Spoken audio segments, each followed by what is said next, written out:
Hey guys, we're gonna be doing some campaign prep, GM prep, whatever you want to call it, for generic fantasy adventure. It's been a while since I've done one of these.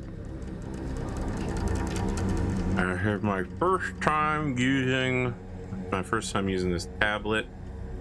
No layers are selected. Sorry, I have to use both my keyboard and the tablet at the same time. Get this done. Let me just zoom out a little bit. That's the wrong way. Music tonight will be provided by Tabletop Audio. Nope. That didn't zoom me out. It zoomed me in and didn't actually move me to where I wanted to be.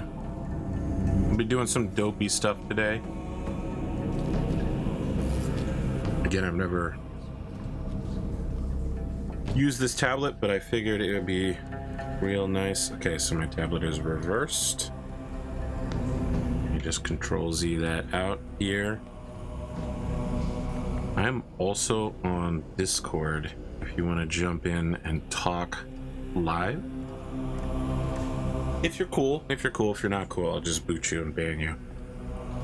So let's see if I can figure this out. I got this tablet specifically to do things like this. Oh yeah. I need to reselect this. There we go. This is the beginning of the timeline for the show. Here is our line. We're gonna stop before the actual end. And then this is going to be bonus content. Let me see if I can actually write here. Holy shit, this is so bad. Bonus. Yeah, I better just use text to fill in boxes from here on out. So, start of the campaign, we have episode 1. This is going to be episode 2. The next story arc is here, probably episode 3 to 4. Then we've got right here. This will be the Monastery. Wyvern Attack. Oh, I don't know what this is, but I don't want it. Swamps. Dragon's Lair. We'll go over what all of these things mean in a minute. Based on what my players have said that they would like out of this game, I have concocted a few enemies, the most important of which is the enemy. The ultimate arc will be a dragon. So we doing a dragon campaign. It will be of even more importance because James's character is a Drake guard. So we're just gonna put a DG here. Yeah, this is horrible. This is pretty similar to my actual real life handwriting though. It's not quite this bad. Oh, it is disgusting me though. It is disgusting me. So our ultimate antagonist at the end of this will be a dragon. Right here. There are a couple other things we're gonna have. I'm gonna put the pen down for a second while we do some text filling in for writing. So, based on what we've already got, we're gonna throw some things in here. We're gonna do text. This is Fight Dragon. Let's assume that there's a second season. If there is a second season, we need something. We need more dragons. We need to know why the dragons do what we're doing. So I want to use a type of dragon that you don't normally see, so it's going to be a green dragon. I mean red and black are pretty common. Second season is going to be, again, not necessarily that there will be one, but I want to have this on the table in case I need it, in case I want to hint at things during the first season, lay down foundations so that when we get to the second season, so I know that well, I just dropped the tablet. We'll get back to that in a second. Second season is characters past coming to get them. and a black dragon who is the BBEG, Big Bad Evil Guy's younger brother. Let's do YB, younger brother, gathers a force to kill them. This second dragon will be weaker than the dragon they're currently facing, but it will have its own adventuring party of people from their past coming to kill them. All of their past sins. Some of them don't really have sins, so it'll just be the dragon threatening their family members and stuff like that. Which means season 3 is Kill the Ultimate Dragon.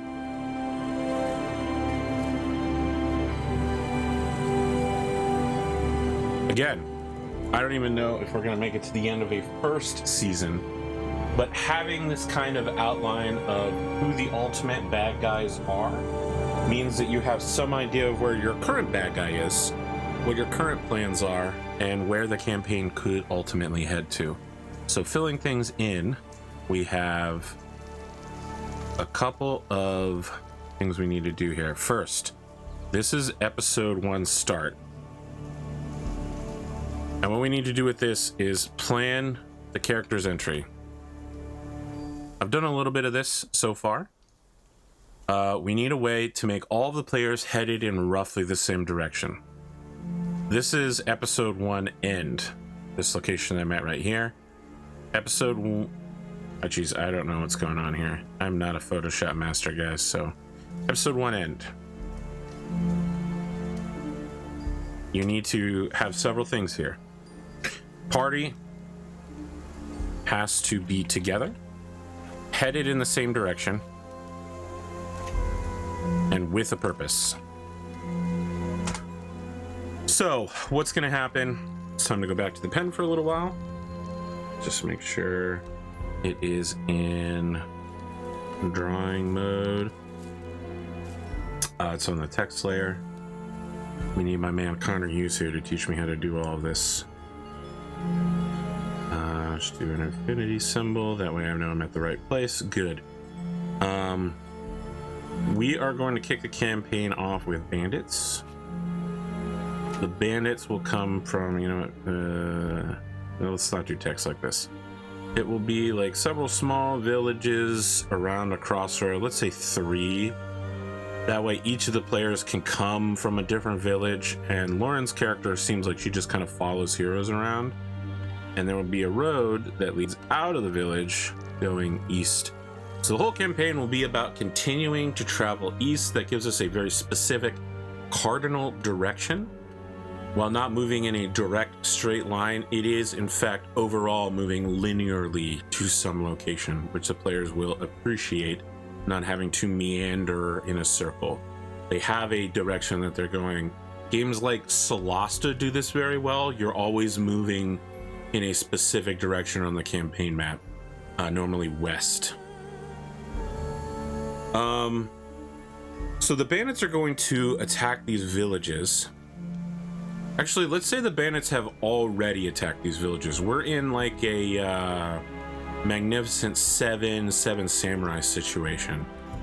The bandits have already attacked the villages. They have taken villagers, so villagers have been taken away. And now the bandits routinely send like terror patrols to make sure that people are specifically intimidated by their presence. That is what the players will run into. I want this to be wild animals, well, trained animals technically. Not dogs, because people don't like it when you kill dogs. Maybe like trained wolves, something that a CR2, yeah, so let's make sure that that's down here. We need something, a CR2 party will have an easy time fighting. We'll have to assemble that encounter. We will do that tonight. We'll figure out what the encounter is going to look like, but we're not going to do it right now. We'll come back to it. Electric says, I'm sure they'll find some sins along the way. Could happen. Could happen. Hold on a sec. I might need to... My little mini AP isn't here, so I want to make sure that I push this to the correct location. Where do I have to go to get mini AP? There we go. Hey, look, I'm back. Actually, I've been here the whole time. You just couldn't see me because I was underneath everything. Okay. Episode 1 ends with the party unifying. I think that I would like each... I'm just going to keep bouncing around here, so prepare to learn how my insane mind works. Each player is going to have a phrase associated with their character. I've got some idea for some of them. I'm still working on others. Alright, I'm having a really hard time finding a place I can put my equipment down that it's not just going to fall off of things. This tablet is so big, I can't find any places to just put it where... Alright, we're just going to stick it next to the keyboard. Okay, so, key phrases. Bearded Jalapeno's character, Tanira, her phrase is something about, let's say, her backstory is pretty dramatic. I don't want to reveal the whole part of it, but she is like a Punisher type figure. She goes around and kills bad people for the sake of killing them. She's consumed by the idea that people don't receive justice until it's been brought to them. So Tanira's phrase that will be repeated will probably be like, death does not discriminate between the sinners and the saints. So Tanira is going to receive an offer pretty early on from a devil. Probably, and she'll get hints at the end of the first episode via smoke and brimstone. Probably have a scene at night where she's camping with the rest of the party. She's up alone on watch, and like the smoke starts acting weird, and there's like weird infernal chanting and things like that. And then episode 2 plus, Tanira gets an offer from a high-ranking devil to carve infernal runes in the evil that she kills. So this will give Bearded a chance to like privately carry out his war of judgment and justice. Chad is saying hyenas and jackals, they are CR0 characters. I mean, that's bad though, right? CR0 isn't... Do you mean CR1? CR0 means you don't get any experience for fighting them, or like a very small amount. Put it down here. Hyena, jackal. Question. A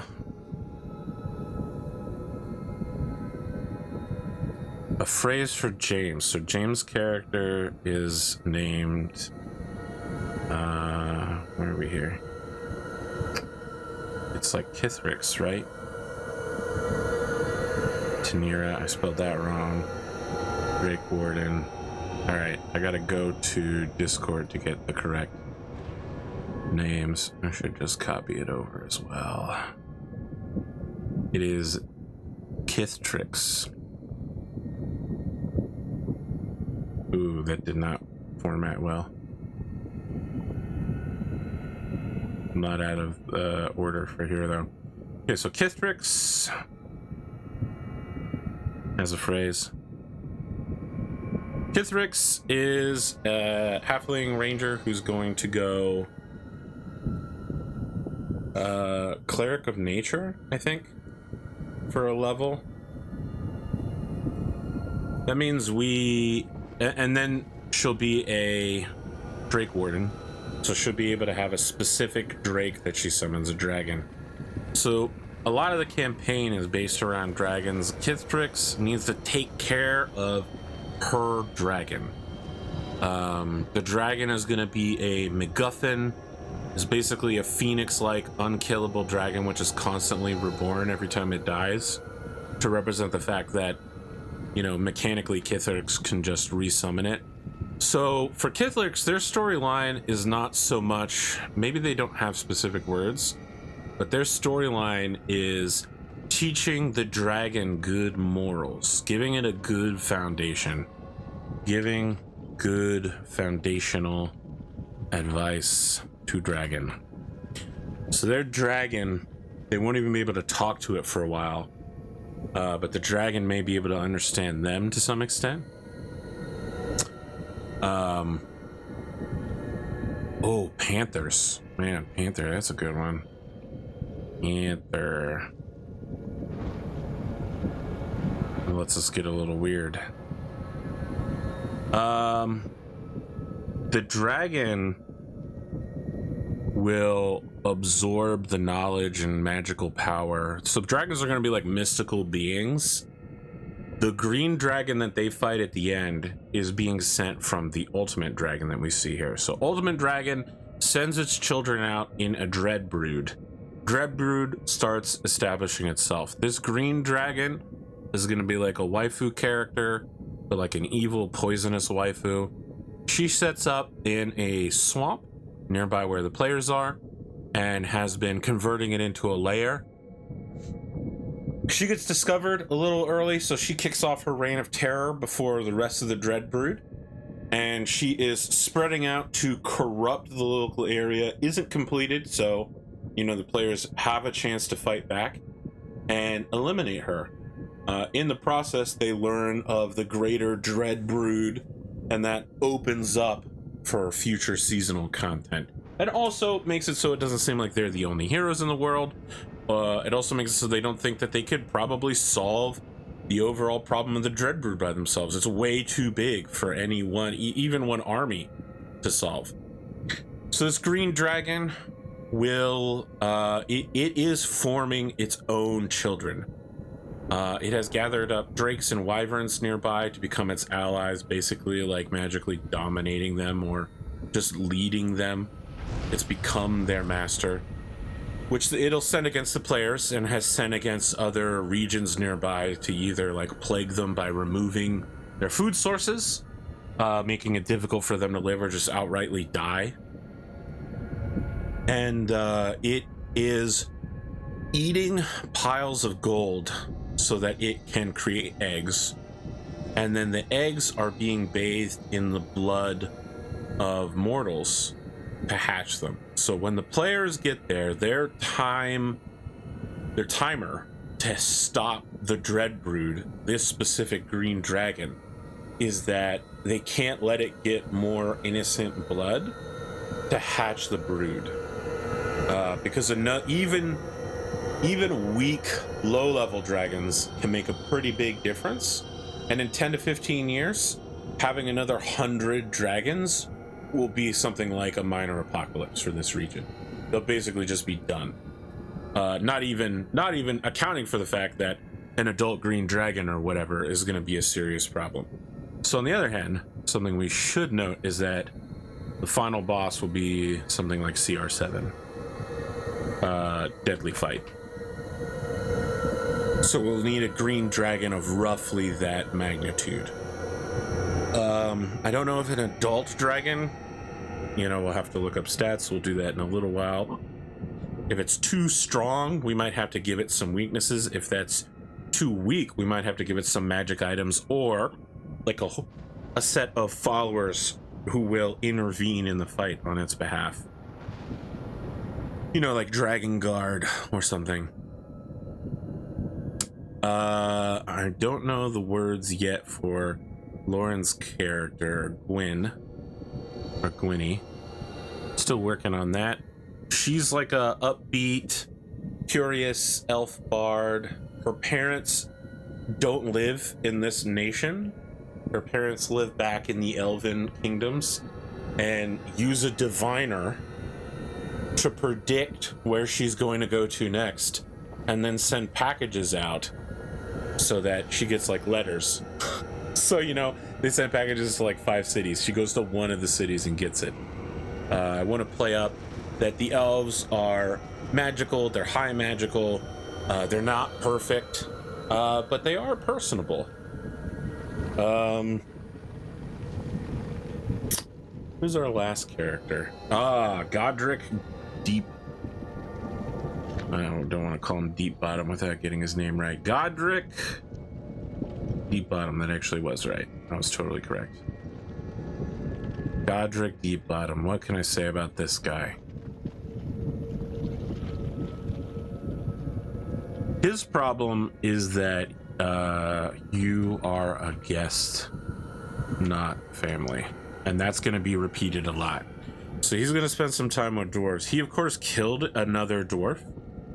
And while his ancestral dwarves got him off of a prison sentence, he is treated as if he's any other outsider. There's no dwarven hold that will bear him entrance because they don't want to upset the ancestors, but nor do they have to treat him as family. So any other dwarf in the world who isn't a criminal can go to another hold and be accepted, brought in as family, given a place to stay. They're allowed to use their pickaxe to mine. Not Godric. Godric is treated as if he is a human or an elf. He is treated as an outsider. He is a guest in any hold he stays in and is not accorded the same rights. And it is his quest to become family again. This is the life that he has chosen, or that's the life his player has chosen for him, I should say. So his words are, you are a guest, not family. At the end of episode 1, I also want to I want to have James, let's have Kithtrix have a ceremony. So we know that there's a small series of villages here, and they all gather people up. And while they're the villages beg the players for help. They want the players to intercede. They want the players to go to find these bandits who have been stealing villagers to do work and to bring the villagers back. They don't, well, maybe some people, but some of the villagers want the bandits eliminated, but most of them just want their family members back and the threat stopped. Kithtrix will probably say some it's James. They'll say some really sage religious advice. And the head of the council there will be a cleric of the nature god who is a nameless god. There'll be some do you name the wind? Do you name the currents of the ocean? These things have no name. They move as they will. The god of nature has no name because nature has no name. And then they'll do a song and dance ceremony where, the faithful gather up and Kithtrix is in the center of it and they're bestowed a holy symbol. And I'm hoping to give some impact to that. Something, I don't want to say Hamilton level impact, but the ceremony should mean something to Kithtrix and to Grimdark James as a player. An investment of power. And then at the end of the episode, of course, he levels up to 3 and becomes a cleric, and so that holy symbol becomes very relevant. Episode 2. Let's keep moving ahead. If you guys need me to slow down or stop or explain something or have suggestions, feel free to chime in. I know I'm moving at a crazed pace, but this is just how my brain works. Episode 2 is attacking the bandits. Alexa, stop. These bandits are working for the Green Dragon.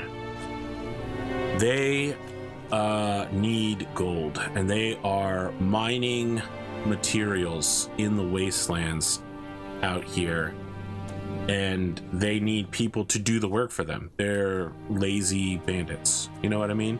They don't want to do it themselves. They're not like horrendously evil people. They haven't killed anybody here. They didn't kill anyone when they invaded the villages. They didn't like set fire to a bunch of shit, but they are bad people. They are criminals. They're just not like evil, you know, super violent. They're intimidating. And they can receive penance for their crimes. They can be redeemed. So the bandits live in the remains of like a castle watchtower, and a sinkhole has opened up nearby where they found, you know, like a mine. Let's call it a silver mine. And they've brought in villagers to do the hard work. And then they sell the silver for gold or whatever. And then they give the gold to the green dragon, who doesn't eat them, in exchange for her eating the gold in order to make her brood. They don't know that she eats the gold. They just know that she wants the gold. So the bandits have, if the players delay too long, the bandits will figure out that the Terror Panther attack, I don't know if it's going to be Panther specifically, but the terror attack that they sent out to like intimidate the villagers, to keep them from coming out here, and to make sure that they know, you know, that the bandits could do this at any time. Doesn't come back. If they wait too long, the bandits form a defensive response unit. If not, the players go, they fight the bandits at this broken down castle. I draw them into a situation where one of them is fighting on like part of a castle wall that has crumbled, and then they've boarded over it. You know, like they've used wood to recreate the floor or something, and then whoever steps on that falls through with whoever their bandit opponent is. Too much weight. Down into the jail, where the bandits have... We have the thing here. Bandits have arrested a Imperial Sky Knight. So this is how we move the players into the rest of the campaign. The bandits have arrested a Imperial Sky Knight. These are people that fight aboard airships held aloft by floatstone. They're like light cavalry. What do you call? Oh, they're literally called dragoons, where people ride on horses to a location and then get off and fight on foot. They're like fast dismountable cavalry. We still do it today. We just call it mechanized infantry, but they were called dragoons back during the Napoleonic era. These Sky Knights are essentially dragoons who fly airships staffed with Sky Knights, and then either Sky Knights or something like Marine Force would be on board. They land somewhere, they unload the forces to do what they got to, whether that's emergency relief or building seawalls or engaging an enemy or doing patrols, you know, helping somebody after a disaster. All those things are carried out by the Imperial Sky Knights. They're a very elite force. This guy was out here looking for information on the dragons and was captured by these bandits. He is too injured to continue, but he has the badge of an Imperial Sky Knight. He gives the badge to the players and sends them to a nearby hold, a Dwarven hold. So episode 3 is getting to the Dwarven hold. I think they'll definitely get to the hold within the episode. But I don't want to force them to go there too fast. By this time, the players will be solidifying the fact that they are all headed in the same direction now. They're not just bound by a coincidence that violence happened near them and they all feel compelled to solve that violence and help the villagers. Now they have a quest. They must take the knowledge that a dragon is behind all of this to the Dwarven hold. They get to the Dwarven hold. The territory that they are in is the Empire. I almost said Empire, but it's the Empire. I wanted it to be a little bit different. So it's not Imperium, it's not Empire, it's Empire. So the Empire is like a multiracial, it's like the America of the setting. It's pretty big geographically. It's constantly getting other nations to join because of their technological and magical prowess. They're like a bastion of faith. They allow anybody to worship their gods as long as they also pray for the health and good fortune of the emperor.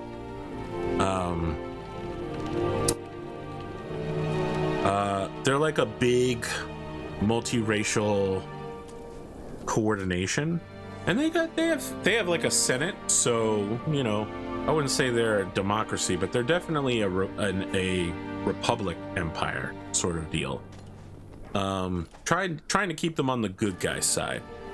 The empire, the region that the party is in right now, is the southeastern part of the empire, and there is a mineral strike here that the empire doesn't feel like they could get into. It's like a remote tall mountain, so they gave the dwarves permission to set up a colony here.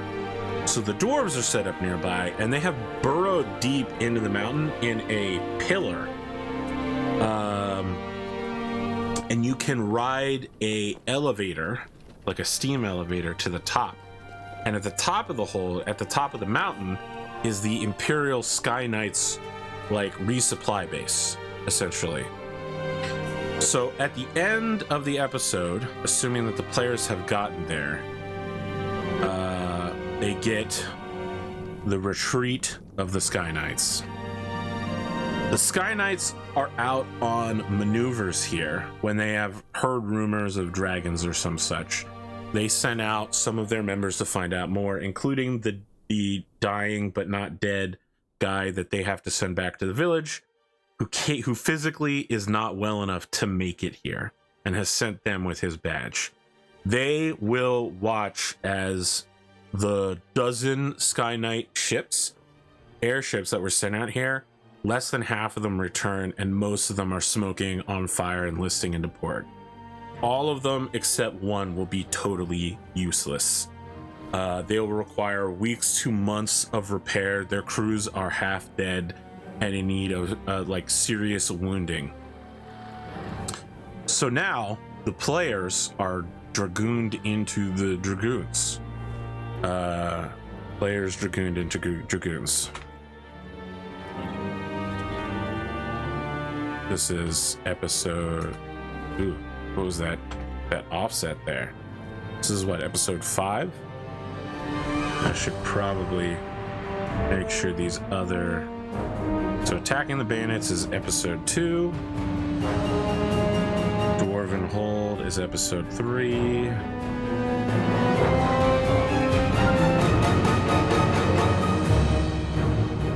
Three to 4. These are all vague episode misses. It could take more or less. I'm just doing my best estimate. The players are introduced to the Sky Knights.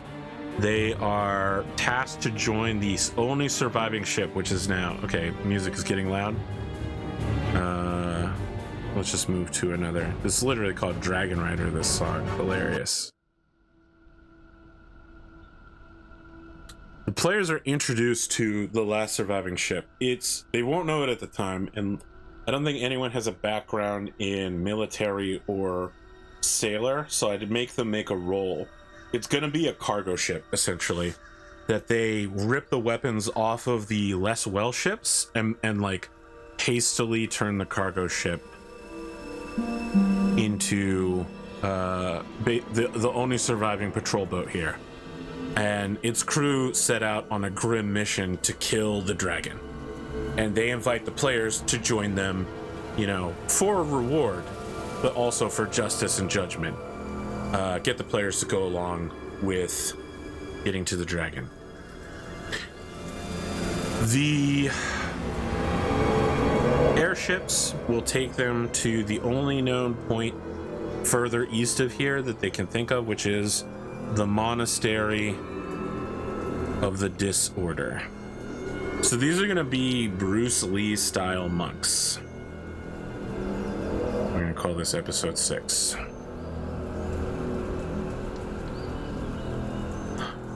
Bruce Lee and to some extent Jackie Chan saw the way martial arts was getting super formulaic and knew that if you learned a martial art you could learn like what set responses they had to actions.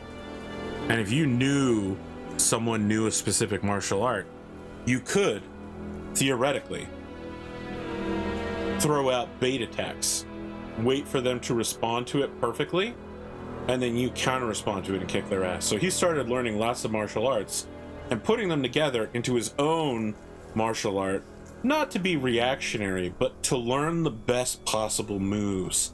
I know that sounds weird because nowadays that's kind of like MMA and like mixed fighting and Krav Maga and all that stuff, but it was revolutionary when he did that kind of stuff. Like learning a wide variety of martial arts and learning to respond to situations rather than having a specific set of attack. The Monastery of the Disorder is a group of monks who move between the different monastery outposts of Disorder, learning regional martial arts, learning the regional like lessons on anatomy and other wisdoms into physical prowess, learning the sports and games of a local area.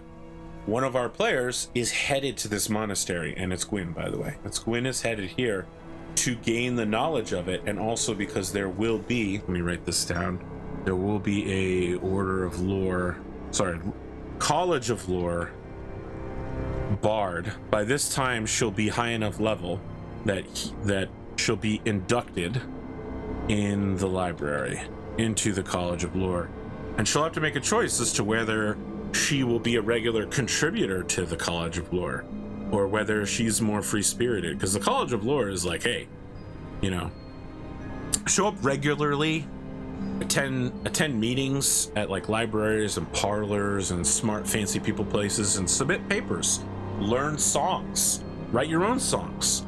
And not every bard is into that, and I think a lot of people forget that this is an important part of being a bard. Like most bards just like wander around and have sex with things and cast random spells.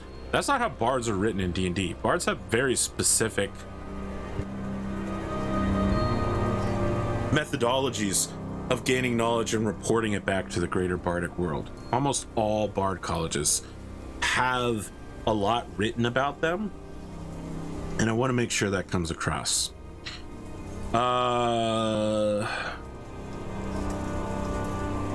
When they're at the monastery, Wyvern attack.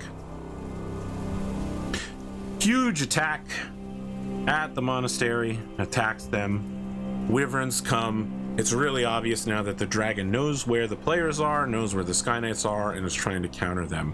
The monks get involved. It's a huge kerfuffle, and that way I can do wave combat. I actually put wave combat in uppercases, but this specific type of text is always uppercase, so you don't get to see that. I just want to make it super important that the players will face like a weak opening of something they could handle. At this point, they're probably going to be like level 5 to 6. The wyverns will be coming at them. The wyverns will be easy to defeat initially, and then more wyverns will attack from above, from the sides, from every direction. They'll just keep coming as the players get overwhelmed. We're going to make it a pretty difficult combat, maybe deadly level by the reckoning, probably way beyond deadly, honestly, because by EXP standards, because facing a lot of smaller encounters in a row is much easier than facing one massive pile. But we're going to turn the pressure up because a lot of people blow all of their stuff pretty early, and extending combat out past like 8 to 10 turns tends to mean that people are just down to cantrips and like a couple of abilities left. So smart players, I think, may pick up on the fact that they need to pace themselves and maybe just use some weaker attacks until things are bunched up or in a good position rather than blow everything. Either way, this attack needs to be overwhelming and draining. The monastery, many of the monks will be dead or injured. It'll give our little dragon friend that Kithtrix is bringing along a chance to start absorbing the magic of the dead wyverns and the dead drakes so that we can see, you know, there's some dope ass magical shit going on. And then the Imperial Sky Knights will set out now that they have a pretty good idea of where the dragon is, the nearby forest. They've learned it now at the Monastery of the Disorder. The final episodes will be getting through the forest, which will be another series of like on foot navigational challenges. And then like you can fly over the forest, sure, but you got to get down in there to find the dragon's lair. So getting through the forest and finding the dragon's lair in a sort of forested swamp is the second to last episode. Then the final episode is fighting Green Dragon.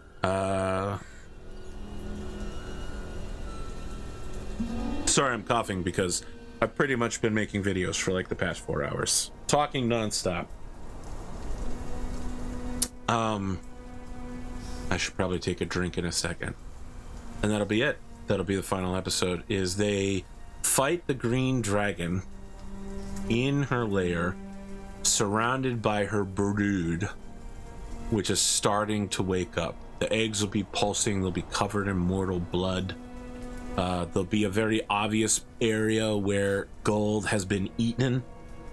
Maybe it won't be obvious that the gold is eaten, but like a treasure pile will be clearly missing huge chunks of itself.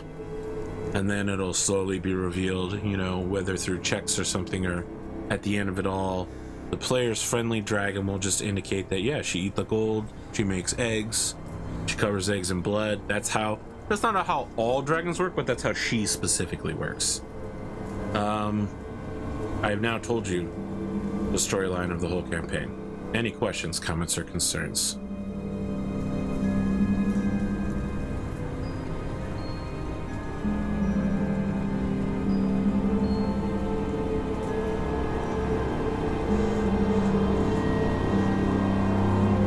Nothing from the audience so far. So, I need a map. Chat says, sounds great. Thanks, Bradley.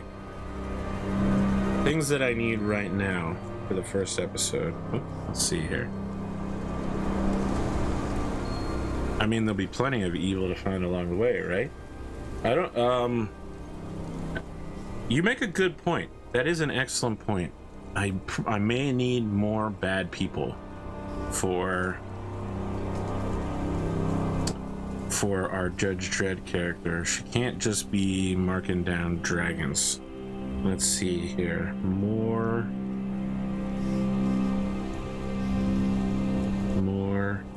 evil.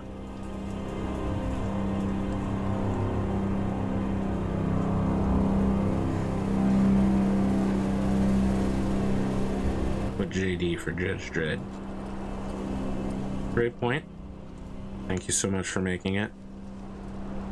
I think that ultimately marking the dragon and sacrificing it to a high-ranking devil, that's pretty good.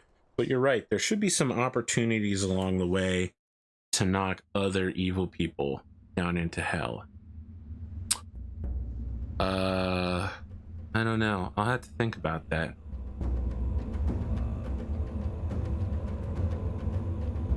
Let's take a step sideways and talk about how we get all of the players moving in the same direction. I think I already figured this one out.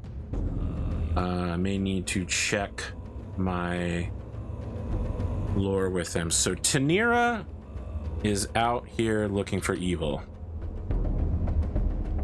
Not much you need to do there. Bearded is pretty much just on a roll. Kithtrix is headed to the monastery, I think. No, I had a discussion with James about this, so let's go behind the scenes and take a look.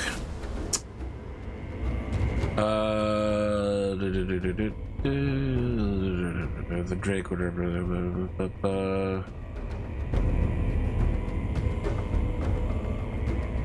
That's the stuff. Here we go. You found the dragon while ranging, defending whatever territory you pledged to. Must be taken to raise it. He is on the way to go see the Imperial Order of Sky Knights. All right, so that's how we get James and Kithtrix in. Headed to see Imperial Sky Knights. So James has a reason to be headed towards the Dwarven Hold, which we still need to name. Oh, Dwarven Hold name. Dwarven Hold name. It'll be called Thag something, because Godric and Neobuzzard want dwarves to be generic, but still based off of Dragon Age lore.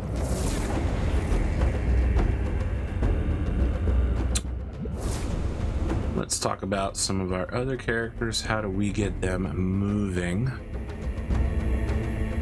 Oh, and Tanira, of course, is out looking for the Disorder to continue their monk training. Gwyn has heard. I had something here for her. I don't know if I wrote it down.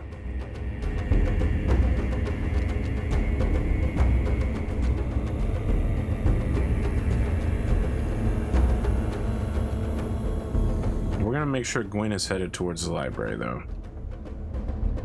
Headed toward the Monastery of the Disorder. Or Knowledge / College of Lore. Let's call it C __O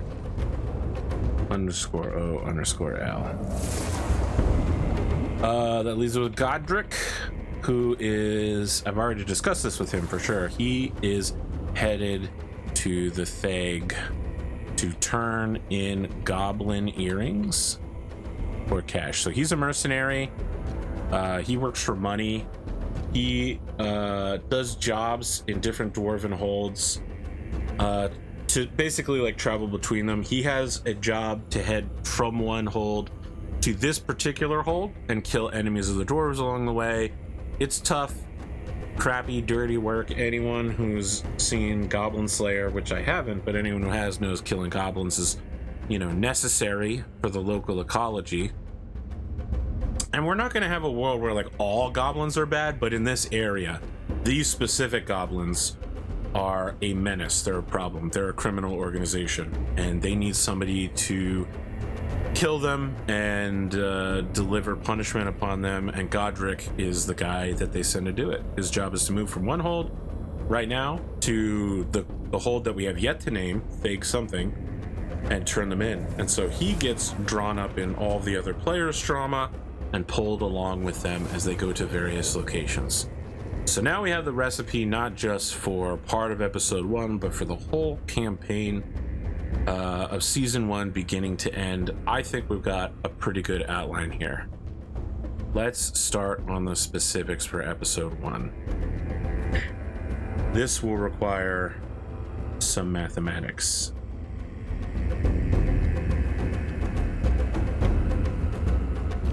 I will be turning to my old friend, Don John, to do an encounter generator.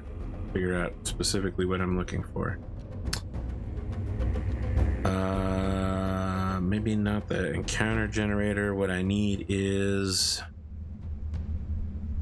encounter size calculator. Here we go. We want a medium fight, which for 4 unhurt pieces of the 2nd level should be pretty straightforward. 7 to 9 1/8, 4 to 5 1/4. Let's see if we can find a animal. 4 to 5 sounds okay. 7 to 9 also sounds okay. So we are looking for 5E characters, not Pathfinder. Monster list. Here we go.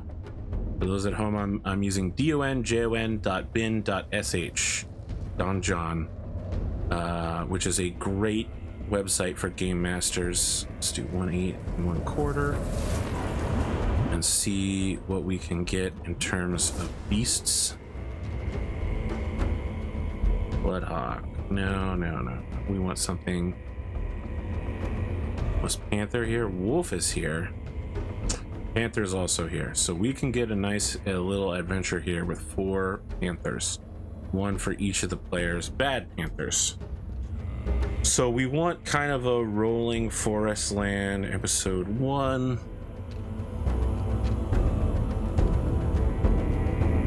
hills with a dirt path going 3 directions into one. So the 3 villages will have paths leading to a central road, which will be more made up, and that central road will be headed towards the Dwarven Thag through the bandit territory. And then there'll be hills nearby. We need rolling hills, and the panthers, so 4 panthers, evil panthers, trained panthers in terror tactics. They roll over those hills and attack the players. The first episode will start in media res. This is a fancy way of saying that when we start, there won't be character introductions. There won't be me explaining what the campaign is. I'm going to be describing how each of the characters, who are all nearby to each other, are being attacked or threatened by these panthers. And then after that first round of talking about what each player looks like and how things are, well, probably it'll be what do you do when what panther's trying to eat you or terrorize you, stalk you, get around behind you.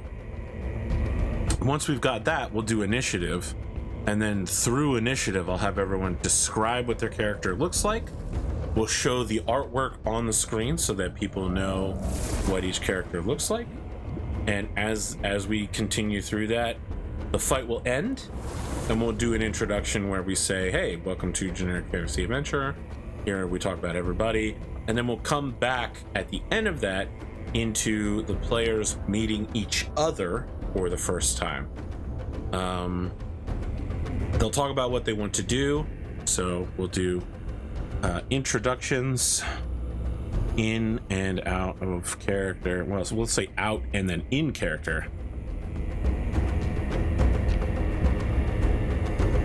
Villagers beseech them to intercede against bandits, and then end with religious ceremony proclaiming Ithtrix as a new follower of the god of nature. We'll do G-O-N.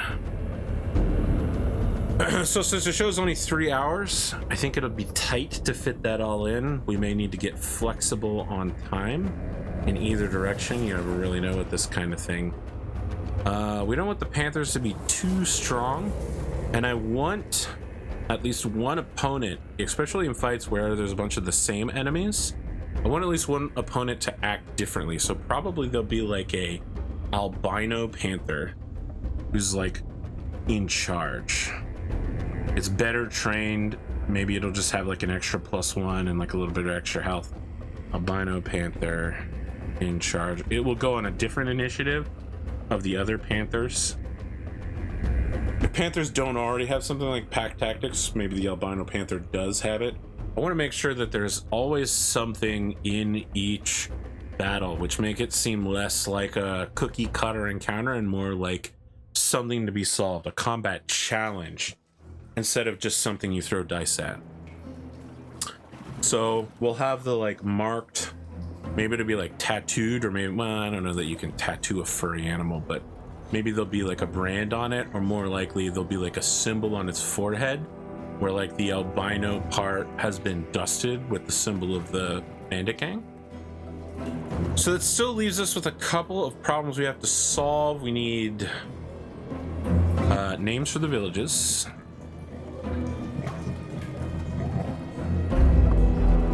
We need name for the priestess. We need a name for the bandits. Name for the Imperial Sky Knight. I just want to have that Imperial Sky Knight name just in case they somehow blow through what I'm calling the episode 1 content and get to the guy in episode 2. We just want to have his name, so we need some suggestions here, audience. If you have names for villages, the priestess, the bandits, the bandit gang, I suppose I should say the gang as a whole should have a name, and the Imperial Sky Knight. Once we have all that, we'll need a map which I'll probably custom make. I don't know if I'll make it here I'm gonna probably make it tonight, but I don't know if I'll do it on stream because I don't remember if I have whatchamacallit installed. Do I have Dungeon Painter Studio? Oh, I do. All right, well, let's pop that bad boy out here. I am no expert at using this program or any program that involves making things look good. So, what do we have? 40K repository. I think I want something with a bit more. No, I don't like that.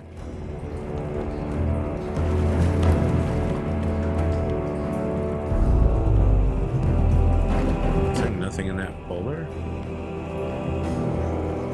Okay, seems like Dragonville may be the only thing I really get. Grounds. Okay, let's make it a somewhat big map to start with. Give it a base of grass. We can always cut it down and make it smaller. 85 by 40 is pretty big.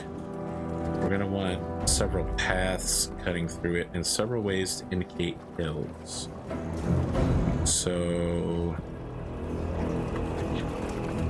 this looks kind of deformed here. I think maybe we can do like a hill like this.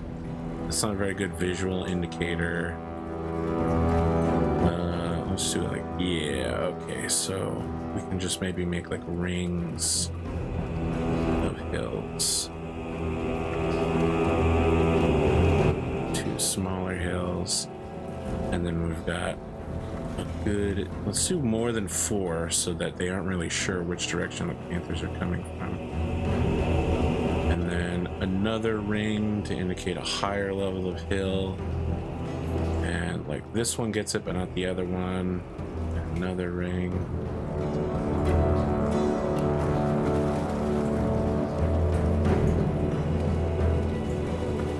Higher level of this hill. It's very tall. So this is ground 5, 10, 15. We need pathways now between them. Dirt pathway.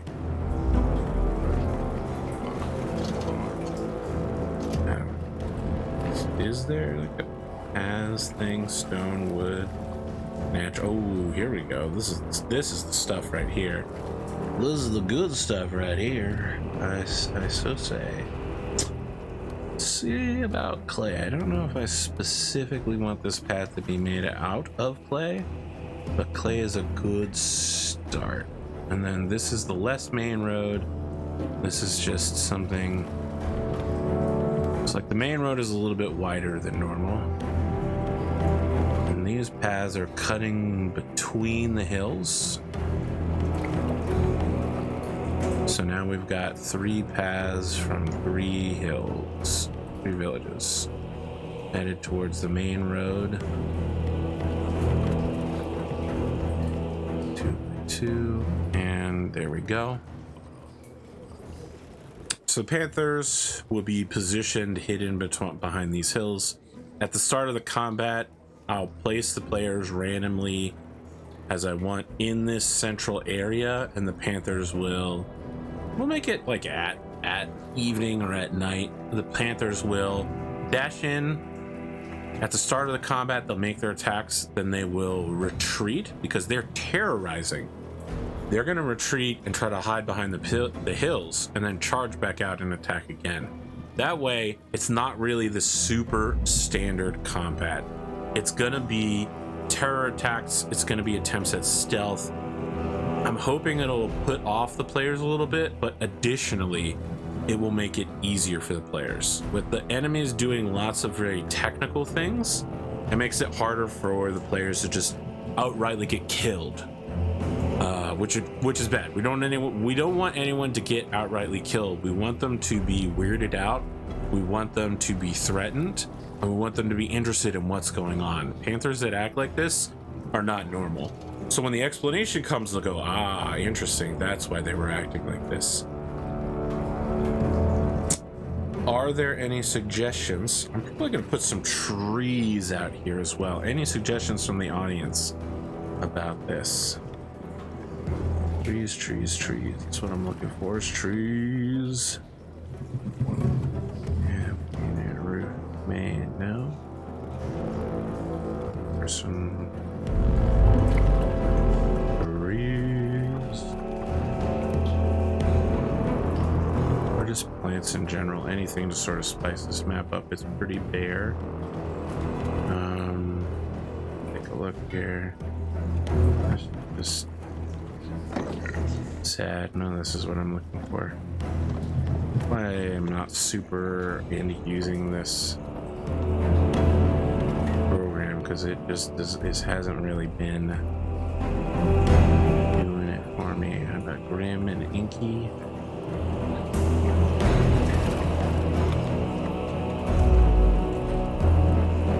Man, this grass looks so much better. So I'm gonna just do this instead. Maybe I do. Move this grass down below the clay. Alright, okay. We can do like little patches with the rocks. Oh, we can put rocks around the hills. Still need a new way. Maybe we'll use the old hills.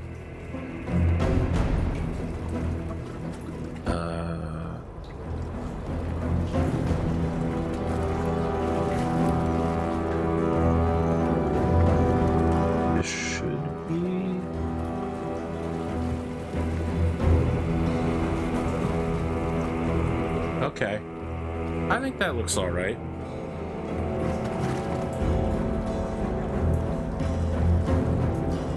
Now we've got some difficult terrain out there, but I still really want some trees and like flowers and stuff. Let's keep taking a look through all this. Ah, here we go. Got some stuff here. Wood is a texture.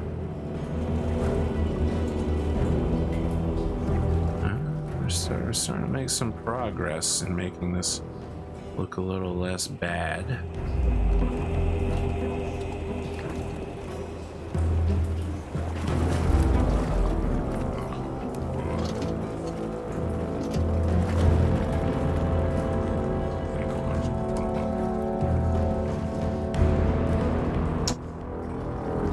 don't know. Just save real quick. Where is Godric Fantasy Adventure?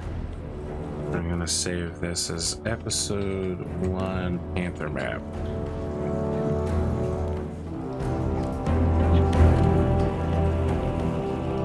Alternatively, I'm sure I have tons and tons of like flower and tree pixel art and stuff like that on my computer, and since I'm putting this together on Foundry, I could just put the map down and then on the map layer above this scene add them as like tokens and such. That might be the better way to do this, to just spruce it up. So I'm gonna say we're actually kind of done with this thing here.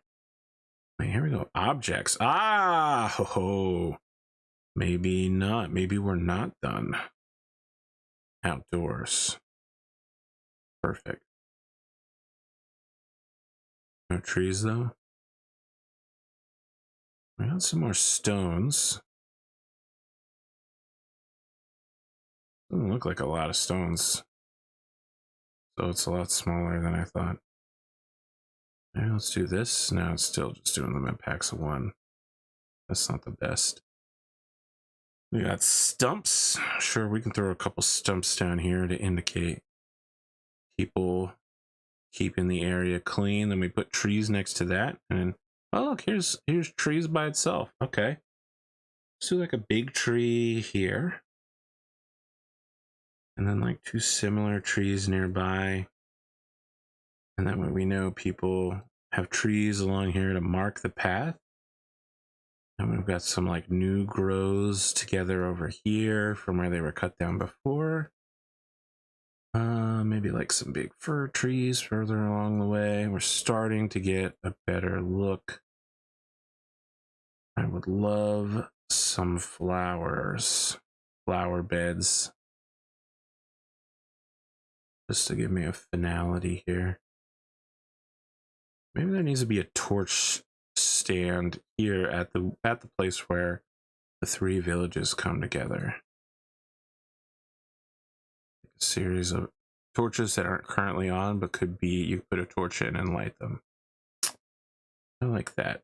It gives the area a bit of gravitas.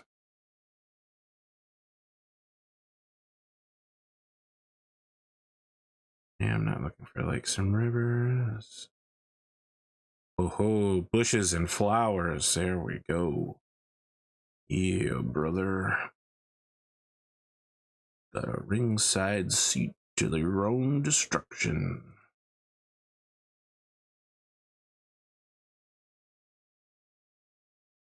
Just gonna keep scattering stuff along the way. Do like a little flower bed here.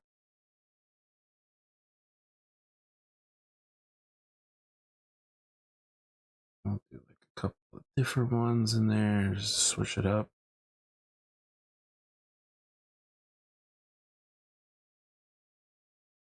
Like two different kinds of trees. All right, so now we've got a more naturalistic. I mean, it still looks like garbage to you, I'm sure, but I'm no aesthetic expert. Ask anybody. But we've got some things going on. The combat area isn't just super straightforward. It's going to be trees people can duck behind. The panthers will be able to move in stealth between these objects or jump out of bushes. I'm hoping it feels a little lived in. Let's save and then panther map. Export a. We are exporting to we can just export to Roll20 because that'll also export to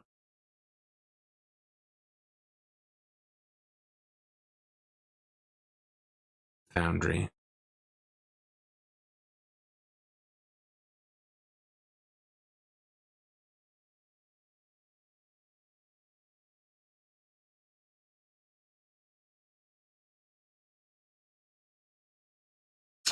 Still need those names. Might leave that off for later. We're 95%. I mean, I can just make up names on the spot if I have to, but I can also just let them cook around in my brain for a little bit. I've got almost a full month before we meet, so I'm not in a rush to have them if y'all don't have anything to throw. And you know what? Maybe I should be leaving some space for YouTube. YouTube, I love you. Uh-oh. YouTube to comment in. This is your time to shine, YouTube. Comments section.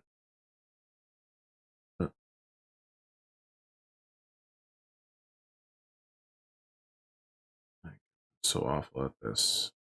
Don't watch, Connor. Turn away. Turn your artist eyes away. Turn your beautiful, talented eyes away from what I'm doing here. Cotton, you're also, you shouldn't be looking. Is this the erase? Is that what this is? Interesting.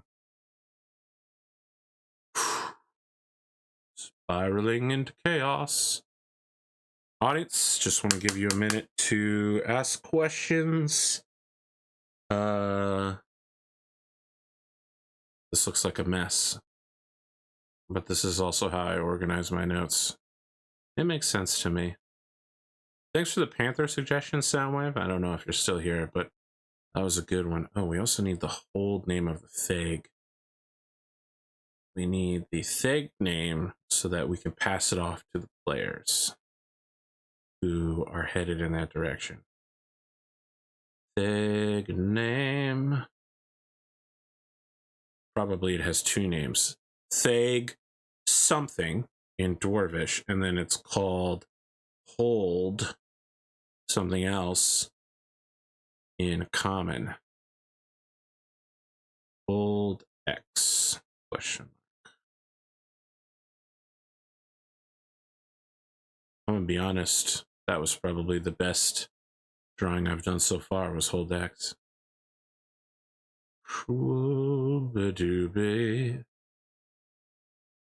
This is why I shouldn't be allowed to draw things. What did I write over here? Oh, bonus. I wrote bonus over here on the right side because this is where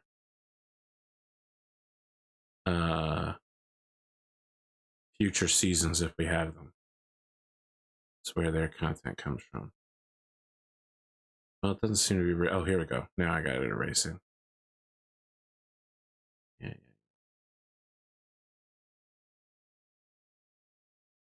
All right.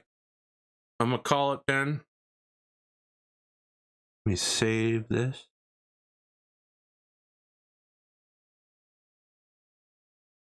Folks, thanks for joining me. Don't tell the players about any of this or I'll ban you.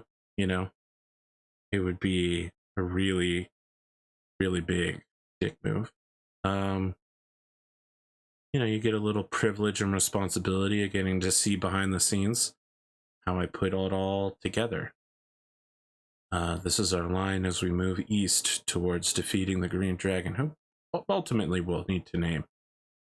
And that's for another night's prep. Thanks for joining me. Have a good time zone.